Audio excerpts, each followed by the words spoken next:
Okay, folks, this is a common one that I've done reasonably. It's very dreary. I had a look at it and I was thinking, oh, how dreary. Indeed, a dreary publication we have. We're going to use. We use them commonly. People love these. I don't know what they see in it. It's crap.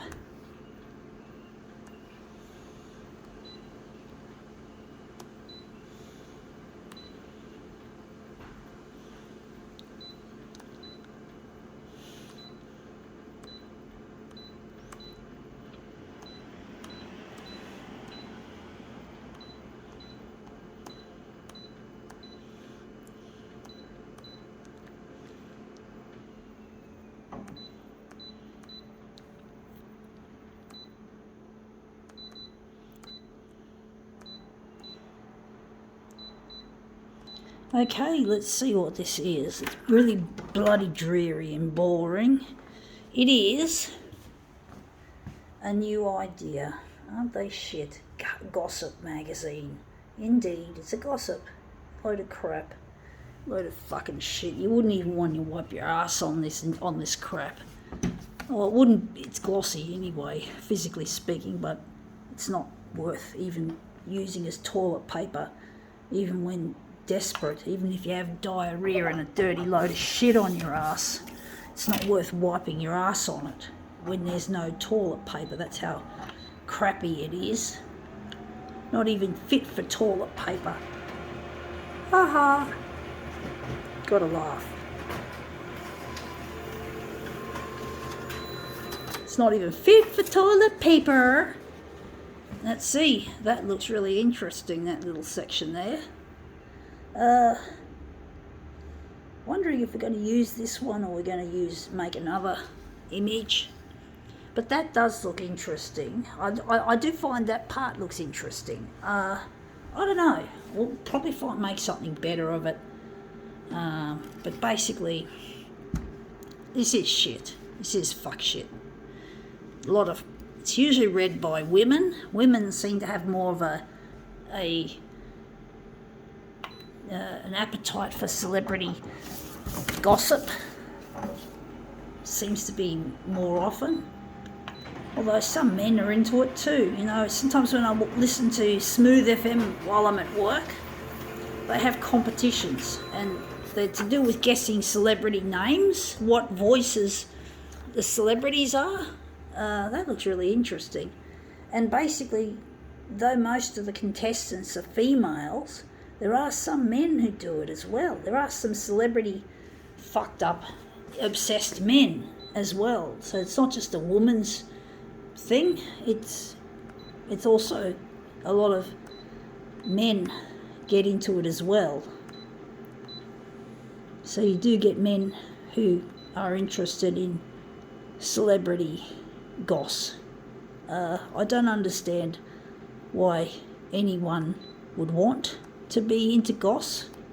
I don't understand why people are so interested in celebrities, because celebrities don't behave themselves as much as they should. There's nothing wrong with fame and fortune. Fame and fortune does have a place in society, but the people who've got fame and fortune should be stepping up to the block and doing the right thing and making something useful of their privilege to be famous or rich or both, or most likely both. So we're going to try and use that section. So yeah, I just sort of see a wastage of, they often start out as talented young actors or actresses, and then after a while they just become nothing more than celebrity figureheads. They don't show what they were, or they get up to a lot of trouble, even if they are talented. Celebrities really need to get their act together. I'm not just talking about their movie act, their lives. They've got to learn to be more useful in society. So yeah, that looks interesting. Maybe a bit smaller. I don't know if I like this. Maybe we can go back, or we're going to stick with this. For some reason my intuition is telling me to stick with that. But I really wish that rich people in general could utilise their resources better to help others less fortunate than themselves. That's my goal one day, is to become rich, but not because I want to be for the sake of my own self.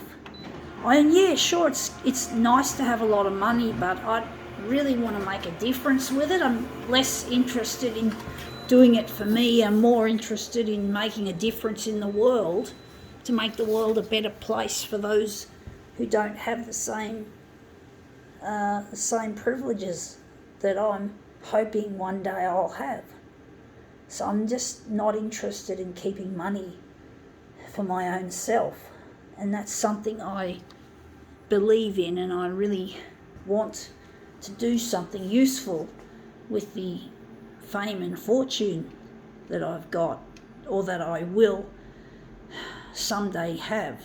I'm hoping to become CEO of a future photocopier company, and I really want to make a difference with that.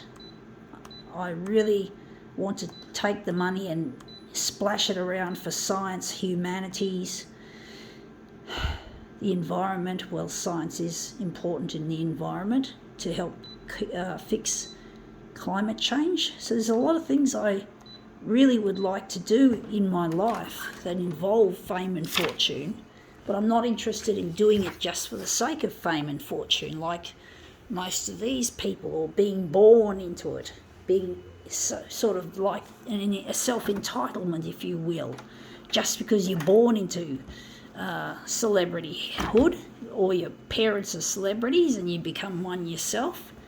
It's not good enough. I do believe that it must be utilised, and utilised correctly.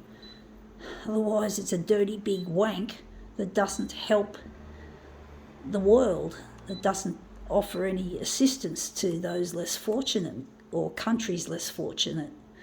So I want to donate a lot of money, and I really want to be a philanthropist. I love the product that I'm hoping to make one day, photocopiers. I'm into photocopiers, and I want to make the best there are, to make people happy, to make photocopiers attractive and more fun to use, not such a drag and a dreary situation that you have to get in the office, where sooner or later you're going to have to use that dreaded piece of machinery.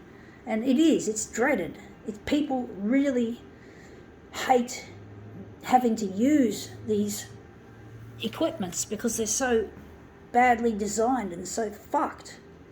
So, really, we've got to do something. People who are in the photocopier industry, they don't see that their product, or they don't care, actually. It's a case of they don't care because they just care about the money. So they take the money and they fuck it. And money fucking is an integral part of it's become an integral part of the photocopier industry. And it really is not good. It's not good for the planet. It's not good for your wallet. Even though it's for their wallet, yes, they're making a fucktardery amount of money making equipment like this that lasts only 5 years. And where do the old machines go when they die? Do they get recycled, or do they go to landfill or incineration? Where do they go, folks, is a good question we got to ask ourselves for the future of mankind. We've got to think about our planet and stop wasting resources, and these photocopier companies are a waste. They're just making e-waste, and so little e-waste gets recycled. I don't know the exact amount, but I think it's around less than 10%, or not much more. I had figures on, I think, 2017, but I'm sorry I don't have any figures off the top of my head, but it's looking pretty bleak from the past articles that I've read. So yeah, it's best to keep equipment in commission for as long as possible and use recycled materials instead of virgin materials. And basically my take on the photocopier is that the photocopier is going to last at least 60 years before it's going to need replacement. So you got to think for the future, folks.